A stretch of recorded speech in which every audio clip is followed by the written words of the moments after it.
against it. But I am not going to do some kind of public debate with some of these people and them take up what is mine. If you want yours, go get you a camera, get you a microphone, and you start making videos if you want to. If you think you're right, you just put it out there along with everybody else's and let people choose. This is not how they do things. They like going on my stuff and trying to promote their junk. And there's some people out there who are weak in the faith, who are young in the faith, new in the faith. They don't know how to answer this stuff. I sit and I read this stuff all day long. They don't know how to answer this stuff, and I'm not going to let some wolf into my flock to steal one of my sheep out of there. I'm not going to do it. If the sheep leave voluntarily, that's their business. I may try to go after them, try to convince them to come back. But the bottom line is I'm definitely not going to let a wolf into the sheep pen. Whether it's on Facebook, Watchman Community, here at this church, Pastor Mike Online, not going to do it. A couple news articles.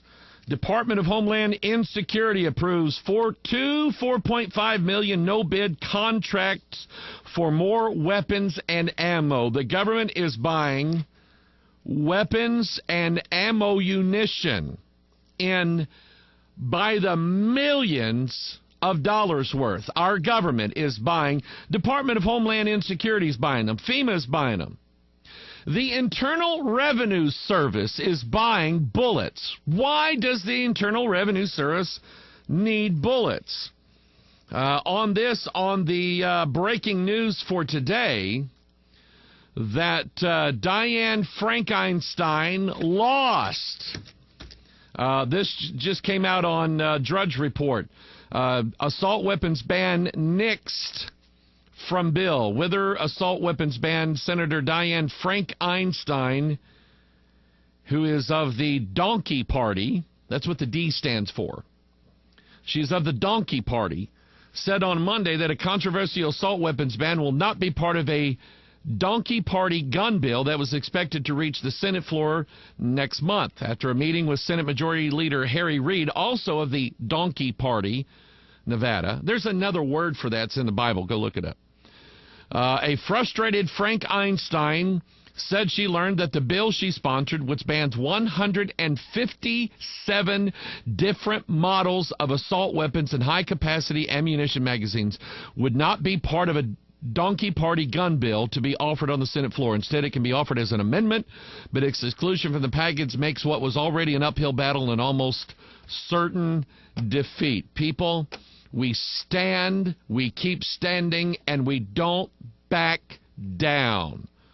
Not for a second. We do not back down. And I encourage you, keep standing, keep writing congressmen, keep doing what you're doing. These people need to go away. Here is an article that Ken Ham wrote on apprising.org. And sorry, all of you GB people, BBC and free speech. If BBC can say this, then I can say this. Yes, BBC to compare homosexuality to the crucifixion of Christ. Yes, you read that title correctly. The British Broadcasting Company will be airing a radio Easter message that compares the treatment of practicing homosexuals. Remember, these are men who kiss each other on the mouth. They compare the treatment of practicing homosexuals to the crucifixion of Christ. The host of the program will be Benjamin Cohen, the founder of the gay UK publisher Pink News. Now, Cohen has written an article titled, "Like Jesus on the Cross, the gay community knows what it is to be abandoned." He explains his view of the crucifixion and how he believes it relates to the gay agenda. As you'll see, his reasoning shows a complete lack of understanding of the Bible's atonement message and why Christ came to earth as a man. So does Rob Bell and some of these other emergent leaders. They completely get it wrong. This is why they jump on homosexuality. Sodomy is what it's called in the Bible. Here's a quote. The story of Jesus is one that inextricably tied up with the notion of him being an outcast and being both abandoned and rejected by his own people, the Jews. Jesus was abandoned because of something he said he couldn't help. Being born the Son of God. The messianic figure for the redemption of the Jewish people and ultimately of mankind. Yet he was persecuted for it, treated as a traitor, and ultimately executed. Mr. Cohen, you speak of Jesus in the same way that you speak of homosexuality and yourself. Mr. Cohen, I know Jesus Christ.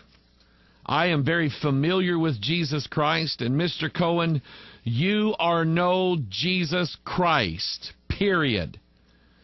That has got to be, Mr. Cohen, you're going to hell is where you're going if you don't amend your ways. Now, I don't know if you've gone too far and your conscience is seared with a hot iron. But I am telling you, Mr. Cohen, you are headed for an eternal punishment in the lake of fire unless you change and amend your ways, or unless you plead to the very Savior whose integrity you just rubbed through the toilet bowl. Can you believe that? And I am working on right now. I don't know when I'm ever going to finish this.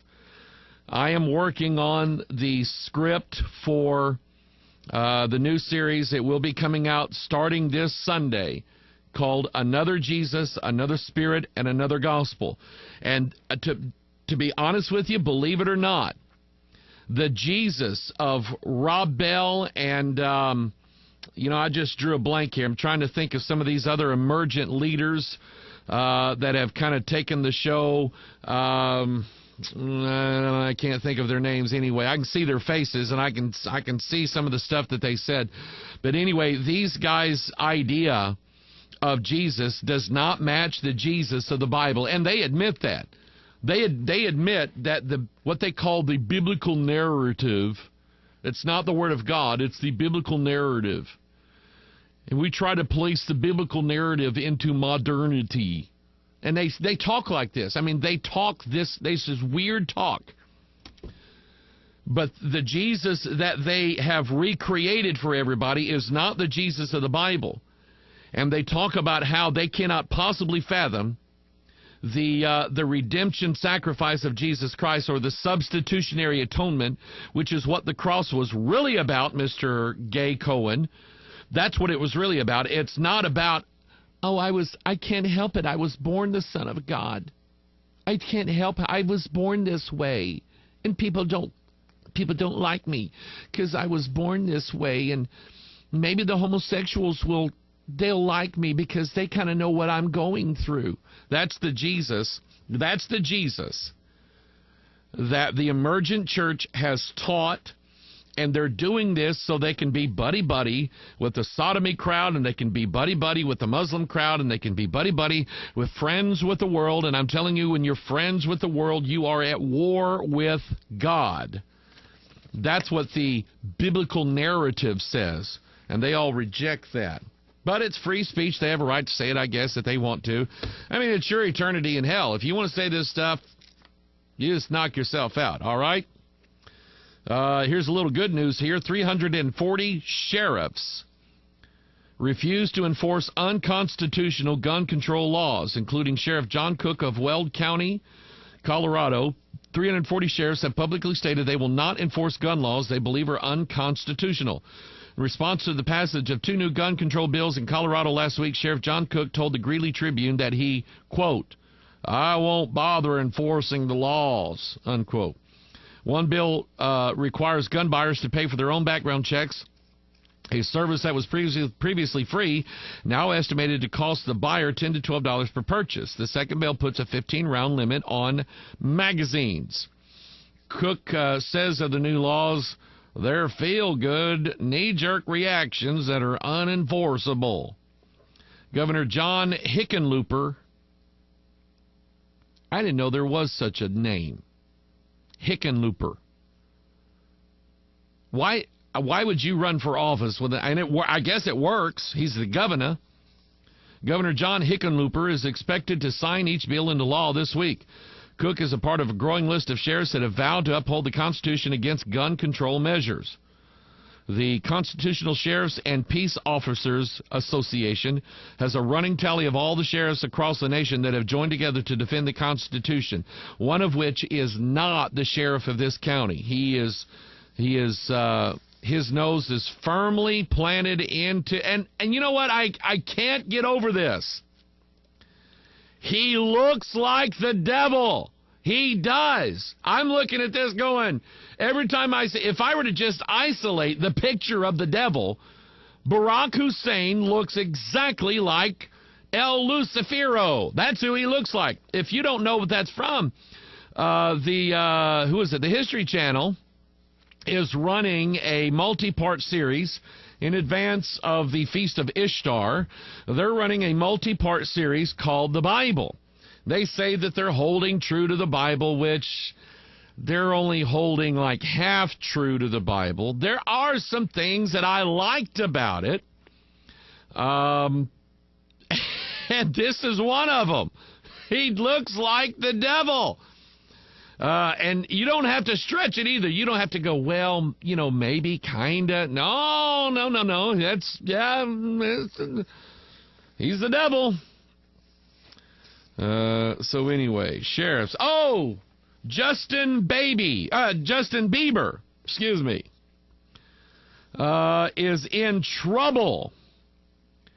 Monday, let's see here. Monday, things seemed to take a turn for the worse after the troubled star was reportedly kicked out of the most prestigious hotel in Paris because of bad behavior. And I would have to ask the question, what constitutes bad behavior in Paris? That's got me puzzled. The 19-year-old checked into the fabled Hotel Le Meurice on Sunday, but just a day after his attitude and blatant encouragement of fans waiting outside led to him being evicted. However, Justin's spokesperson has rubbished these reports as nonsense and told the Mail Online that it was in fact Justin's decision to leave the hotel for safety reasons. In other words, the hotel concierge had him by the collar, running him out the revolving door, and Bieber said, "I don't want this place anyway." Or he said it like this, "I don't want this place anyway." You know, maybe it's because the hotel realized that he was the embodiment of Lucifer himself. And I remember when I first showed this picture. Oh, wait a minute. Here's another one. Yeah. When I first showed this picture, I was going, see, he's got wings. You know, he's Lucifer. And then someone pointed out to me, and I missed it completely, that these wings were made out of musical instruments. And I went, what? And I looked at it, and I'm going, yeah, there's piano keys and guitars and cymbals and everything like that. He said, what does that have to do with anything? If you look at the description of Lucifer, when God first created him, God said, the workmanship of thy tabrets and of thy pipes was prepared in thee in the day that thou wast created. Lucifer literally was, his body consisted of tabrets, which are percussive instruments, and pipes, which, you know, harmony, melody, and so on. That was his body. That's how he was made. And, you know, here they just drop Justin. He falls from heaven looking at, oh, I lost my papers behind my monitor. I don't know. Anyway, now he looks just like Lucifer. Maybe that's why they kicked him out of the hotel. He was still wearing the wings, and they said, you ain't bringing that in here. Here is a church in Winston-Salem, Cigarettes, North Carolina. A local church has elected to stop performing marriage ceremonies for straight couples until